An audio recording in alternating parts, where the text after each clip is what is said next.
बहू का तकिया कलाम। सिद्धि की एक आदत थी। उसे इंग्लिश के शब्दों को अपनी हर बात के बीच में बोलने का बड़ा शौक था, खास तौर से स्टॉप। स्टॉप मम्मी जी, ये क्या कर रही हैं? बिल्कुल स्टॉप हो जाइए। कितनी बार कहा है कि किचन में कुछ भी सामान इधर उधर करने से पहले पूछ लीजिए। अरे क्या स्टॉप स्टॉप करती रहती है। तेरा बस चले तो पूरी दुनिया स्टॉप करा दे। और हाँ, सामान इधर उधर नहीं, मैं बस ये देख रही थी कि चीनी कहाँ है। चाय पीने की तलब थी। स्टॉप मम्मी जी, अब ये मत बोलिए कि आपको ये भी नहीं पता कि किचन में चीनी कहाँ होती है। सास को सिद्धि की बात बिना सर पैर की लगती है। वो उससे बहस नहीं करना चाहती, सो वहां से निकल जाती है। सिद्धि कमरे में। स्टॉप, मैं कहती हूँ बिल्कुल स्टॉप। मैंने कहा बिल्कुल स्टॉप। नहीं करता स्टॉप बिल्कुल। अरे यार, बिजली की वायर जोड़ रहा था, तुमने स्टॉप होने के लिए बोला और ये देखो क्या हुआ, करंट लग गया। अब करंट लगने पर चिल्ला रहा हूं तो भी स्टॉप। अरे चाहती क्या हो तुम? स्टॉप, मैं क्या चाहती हूँ? अरे अब कैसे स्टॉप हो जाऊं? मेरा मतलब है स्टॉप स्टॉप। सिद्धि फिर चली जाती है सब्जी वाले के पास। भैया, वो बैंगन किलो और आलू 5 किलो। Stop stop. काफी देर होने के बाद भी सिद्धि को उसका सामान नहीं मिलता। क्या है भैया, कब से बोल रही हूँ आलू 5 किलो, बैंगन 2 किलो, फिर दे क्यों नहीं दे रहे हो? भैया स्टॉप। बहन जी, मैं तो 2 मिनट में तोल दूं, लेकिन आप ही तो बोल रही हैं स्टॉप। अब इतनी तो अंग्रेजी हम भी जानते हैं ना कि स्टॉप का मतलब होता है कि रुक जाओ, तो रुक गए भाई। अरे यार, क्या लोग हैं। स्टॉप। अरे तोलो तोलो चलो। किसी तरह सामान लेकर सिद्धि घर आती है, जहां वो देखती है कि ढेर सारे मेहमान बैठे होते हैं। सिद्धि आते ही जोर से चिल्लाती है, स्टॉप! आप यहाँ सब कैसे? अरे अब कैसे स्टॉप हो जावे बहू, जितना आना था आ गए हम। अब हाँ, बैठिए ना। सासू माँ, आप बात करिए, मैं चाय बनाकर ला रही हूँ। सभी बात करने में लग जाते हैं कि तभी सिद्धि किचन से निकल कर आ जाती है। Stop stop. अरे क्या खाएंगे आप लोग? पकौड़ी बना दूं या चीला, या फिर इडली बना दूं? अरे जो मर्जी बना दो, बस ले आओ जल्दी से बहू, इन लोगों को निकलना है, कोई जरूरी बात करने आए हैं। अच्छा अच्छा, स्टॉप। सिद्धि स्टॉप वाला अपना तकिया कलाम बोलकर निकल जाती है, लेकिन थोड़ी देर बाद जब वो कमरे में चाय नाश्ते के साथ आती है तो जरूरी बात हो गई आप लोगों की, या मेरे डर से शांत हो गए कि चुप हो जाओ, सिद्धि आ गई है। बोलिए ना। बस जैसे ही सिद्धि ने कहा बोलिए ना, घर में चकर पकर की आवाज गूंजने लगती है। अरे तुम स्टॉप क्या बोल कर गई, सभी शांत हो गए, अब बात शुरू करेंगे। हाँ भाई, बहू तुम वो स्टॉप बोल कर गई तो हम लोगों को लगा कि शायद तुम भी सुनना चाहती हो कि हम लोग क्या बात कर रहे हैं। फिर जो मेहमानों की बात शुरू होती है वो घंटों बीत जाते हैं, चलती ही रहती है। अरे तेरे स्टॉप के चक्कर में दोपहर हो गई, अब जाकर सबके लिए जा खाना बना कर लिया। तभी स्टॉप नहीं बोला होता तो अब तक बात खत्म हो चुकी होती।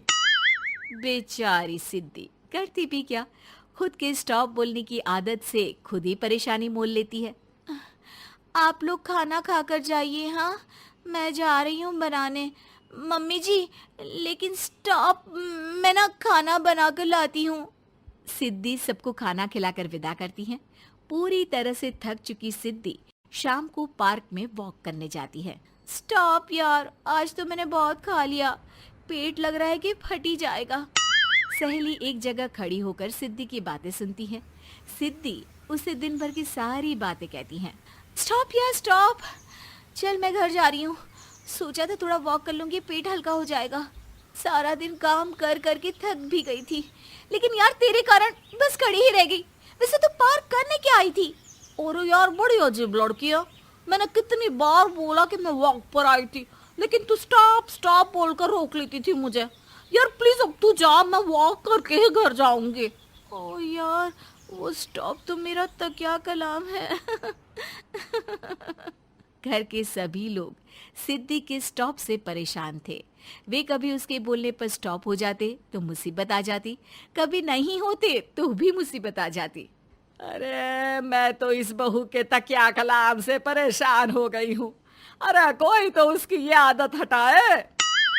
देखो माँ, ये जो आदत होती है ना, जब तक खुद की जान पर न बन जाए आदत छूटती नहीं।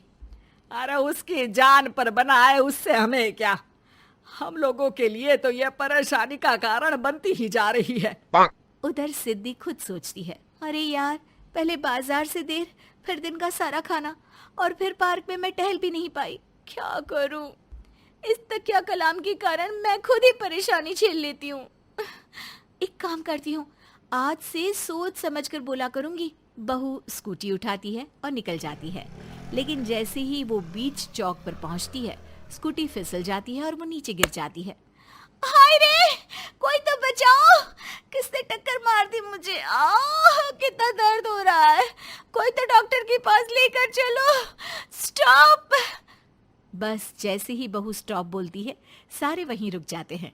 बड़ी घमंडी औरत है, एक तो हम बचा रहे हैं, ऊपर से देखो स्टॉप बोल रही है। स्टॉप? कोई नहीं है क्या इस पूरे शहर में? बहू अपने तकिया कलाम की रट लगा कर रखती है।